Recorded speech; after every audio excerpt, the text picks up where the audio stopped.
はいဒါကတော့ဒီစတိုင်းကောခါခုမိကွန်အစုံနံပါတ်1ပေါ့နော်နံပါတ်1ရေမွန်တိုင်းဆမ်မှန်ဖြစ်ပါတယ်အဲ့တော့မွန်တိုင်းဆမ်မှာဝဒရှိအလွယ်မရလို့ရှင်ကတော့ဒီကွင်းလေးထဲမှာ1နဲ့3လေးတွေကဘယ်တစ်ခုကိုထည့်မလဲဝဒရှိစီလျောအောင်ဘာသာပြန်ကြည့်မယ်ပေါ့နော်အဲ့တော့အစီလျောသုံးတစ်ခုကမှန်မှာဖြစ်ပါတယ်はいအရင်သူရှင်းပြထားတယ်ကိုလည်းကြည့်အောင်နော်အဲ့တော့မွန်တိုင်းဆမ်မှာကွက်လန်နီနာနီယိုအီရမတ်ကကွက်လက်ထဲမှာပါထည့်မလဲအီချီနီဆန်ယွန်ခါရ1နဲ့3လေးတွေကအီချီပန်အီမော်နော်ဟီတူဆိုအဲ့ဒါနဲ့ခရာစိုက်တစ်ခုကိုရွေးရမယ်နော်တော်ရဲမှာဆိုရင်ချီခါကူနိုနိုင်နာနေတဲ့အနီးနားမှာရှိရတဲ့ကွက်လက်မှာပန့်တုံကျူနီကိုခိုင်မတ်တာပါမုံနဲ့ဒီအမေသားကိုဝယ်ခဲ့တာပေါ့နော်ရစုတိုရန်ဆိုစားတောက်ဆိုင်ကွန်ဘီနီဆို24နာရီဆိုင်ရင်းခိုးစရာကပန်ရောက်ရဆိုဟင်းသီးဟင်းရွက်ရောင်းနေဆိုင်တော့ဒါရှိအသင့်လျော်ဆုံးဘာဖြစ်မလဲဆိုအနီးနားမှာရှိတဲ့24နာရီဆိုင်မှာပေါမုံနဲ့အမေသားကိုဝယ်ခဲ့တာပေါ့နော်တော့ဒါရှိအရင်တော့ငါရှင်းခဲ့တဲ့အတိုင်းပဲဒီအဖြေလာစာရမှာ1နဲ့3လေးတို့နံပါတ်လေးတွေပါမှာပေါ့နော်အဲ့တော့ဒါရှိအဖြေမှန်ကနိဗ္ဗာန်ဆိုရင်နှစ်လေးကိုအမေလေးချစ်ပြီးရုံပဲနော်ဒါဆိုရင်ကျိုးတော့ခုပန်သားကြည့်အောင်ပါはいအရင်ကျိုးတော့ခုမှာကမတူနီနိုင်နာနီကိုခက်ခဲတဲ့အိနိုင်တော့တဲ့တကားမှာတဲ့ကွက်လက်ကိုမချိတ်ထားတဲ့အတွက်ဟေယနောနာကာကအာစိအခန်းထဲမှာပူနေတယ်အဲ့စဉ်တကားမှာဘာမချိတ်ထားတာဖြစ်မလဲကြည့်ကြအောင်နော်ဂါရစုတကားမှာမှန်မချိတ်ထားခါသိန်းစာလိုက်ကောင်ပြောနော်ခါသိန်းကနေလာနော်လိုက်ကမချိတ်ထားလို့ဒါဖြစ်နိုင်နေရှိရနော်မှန်ရင်မချိတ်ထားကြတော့အတိတ်ပဲမရှိဘူးလေနော်ခါပဲတကားမှနိုင်ရမချိတ်ထားလို့လေအဲ့ရလည်းအတိတ်ပဲမရှိပြန်ဘူးပေါ်တန်စာဝတ်ရှိခလုတ်တို့ကျဲသီးတို့အဲ့လိုမှတုံးတာပေါ့နော်အဲ့တော့ဝတ်ရှိအတင်လျော်ဆုံးကဘာဖြစ်မလဲဆိုတော့တကားမှလိုက်ကမချိတ်ထားလို့အခန်းထဲမှာပူနေတာပေါ့နော်အဲ့ဒီကမူစုကရှိမွန်တိုင်းတဲ့ခါရအခက်ခဲတဲ့ပုံစံဖြစ်တဲ့အတွက်ရောခုကွက်လက်ခူတာစိုက်ကောင်းကောင်းကွက်လက်ပါတဲ့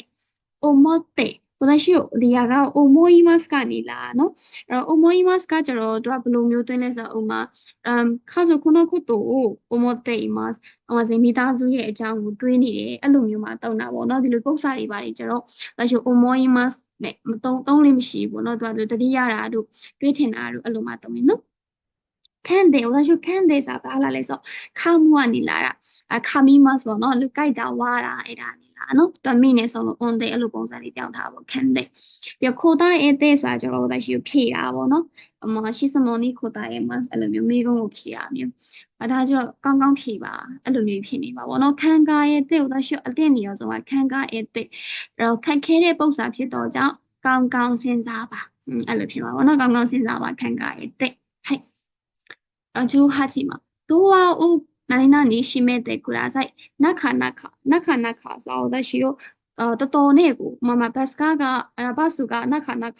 ခီမဆန်ဘတ်စကားကတော်တော်နဲ့ကိုမလာနိုင်ဘူးအဲ့လိုမျိုးတော်တော်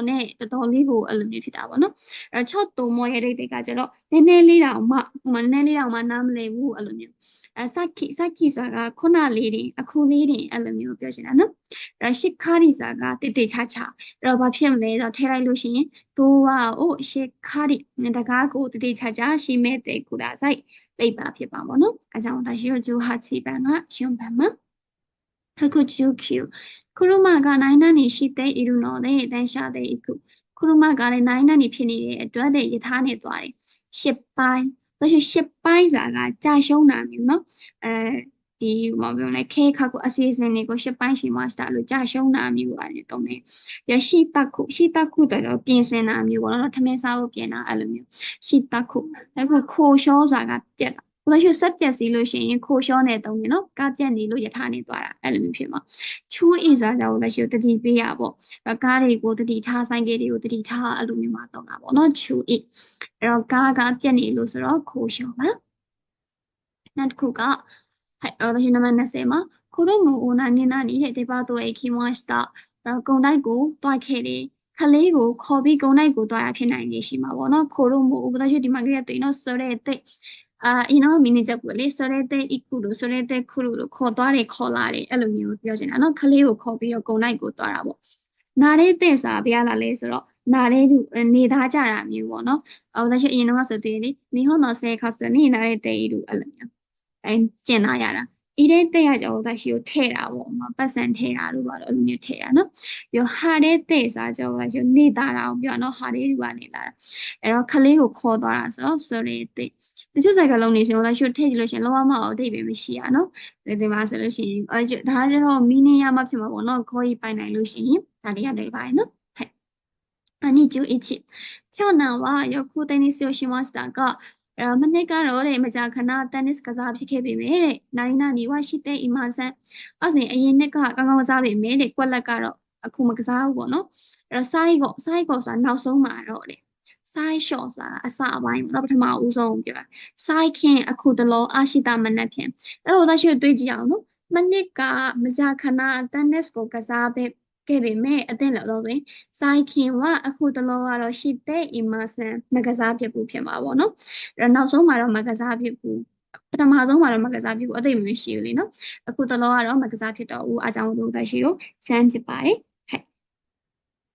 ပြီးတော့နေ့ကျူနေ့ပန်နေ့ကျူနေ့မှာကျွန်တော်ခါတဲ့သူကနာနီ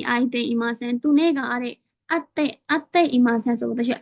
တွေ့ဆုံတာနေလာနော်အဲ့တော့တချို့ဘယ်လိုတွဲသုံးလဲဆိုတော့စစ်တူအသက် immersion ဒီလိုမျိုးတွဲသုံးတယ်တချို့ဘယ်လိုပြောရမလဲသူနဲ့ကမတွေ့ဖြစ်တာတော်တော်ကိုကြာနေပြီအဲ့လိုမျိုးပြောချင်တာနော်စစ်တူလုံးဝတောက်လျှောက်လုံးဝမတွေ့ဖြစ်ဘူးအဲ့လိုမျိုးပြောချင်တာတာမနီစာတခါတလေခီကြောနီစာအရေးပေါ့တူတဲမော့ဆိုတာကအရင်ပေါ့နော်ဒါတွေထည့်ပြီးလို့ရှရင်လည်းဝဒရှိရောအတိတ်ပဲမရှိဘူးเนาะသူ네가ဒီလုံးဝမတွေ့ဖြစ်တာအရင်ကိုကြာနေပြီအဲ့လိုပြောချင်တာမို့လို့နီဂျူနီက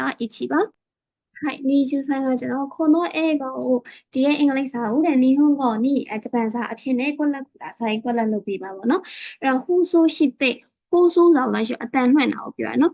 အဓိပ္ပာယ်မရှိနော်အင်္ဂလိပ်စာဂျပန်စာအနေနဲ့အတန်လွှင့်ပေးပါရောရှိရှိတဲ့ဆိုတာကပြင်ဆင်တာယူရှုဆိုရှိတဲ့ဆိုတာတင်ပို့တာပေါ့နော်翻訳ရှိတဲ့ဆိုတာကဘာသာပြန်တာပါအဲ့တော့ဒါရှိဒီကွက်လက်တွေမှာထည့်ကြည့်လိုက်လို့ရှိရင်ဒီရဲ့အင်္ဂလိပ်စာကိုဂျပန်စာအနေနဲ့翻訳ရှိတဲ့ခုတာဆိုင်ဘာသာပြန်ပြပါအင်္ဂလိပ်ဘာသာကနေဂျပန်ဘာသာကိုဘာသာပြန်ခိုင်းတာပေါ့နော်はい20条まあ柔軟使っていましたが、1000年間生まれとんけびめれ何々食われてしまいました。1000年တုံးခဲ့တော့ကြောင့်မလို့တိုခုနီစာကအထူးသဖြင့်ဆိုတော့ဆိုတော့စာဘာလို့လို့နဲ့တိုးတိုးစာနောက်ဆုံးမှာတော့တာမနီစာကတခါတလေ1000နှစ်တုံးခဲ့ဘာကြောင့်မို့လို့တဲ့တိုးတိုးနောက်ဆုံးမှာတော့ခွာတဲ့သိရှိမှိုင်းမှာしたပျက်စီးသွားခဲ့တယ်ဆိုတဲ့အဓိပ္ပာယ်ပါဒါရှိဒီတိုခုနီဆိုတာကျတော့အသားတွေကြိုက်တယ်အသားကြိုက်တယ်ဒါပေမဲ့အထူးသဖြင့်ကတော့ဥမာဝတ်သားကိုကြိုက်တယ်အဲ့လိုမျိုးပေါ့နော်အဲ့တော့ဆိုတော့ဆိုတော့ကျတော့ဒါရှိအရင်ဆုံးဒီ台湾စာပိုက်ဒီမှာတွေ့လို့ရှိရင်နော်အရင်မို့အခုကြည့်တဲ့ခါဆိုတော့ဆိုတော့ရှိတယ်ရှိます6နာရီဆိုပြီးမို့လို့ဘာလို့လဲပြန်လိုက်ပါအောင်မယ်အဲ့လိုမျိုးတုံးတာပေါ့နော်တာမနီစာကျတော့တခါတလေထမင်းကိုပြင်မှာစားတယ်စားတော့ဆိုင်မှာစားတယ်အဲ့လိုမျိုးပေါ့နော်ဒါကြောင့်တိုးတိုးဆိုတာနောက်ဆုံးမှာတော့ဆက်အဓိပ္ပာယ်နော်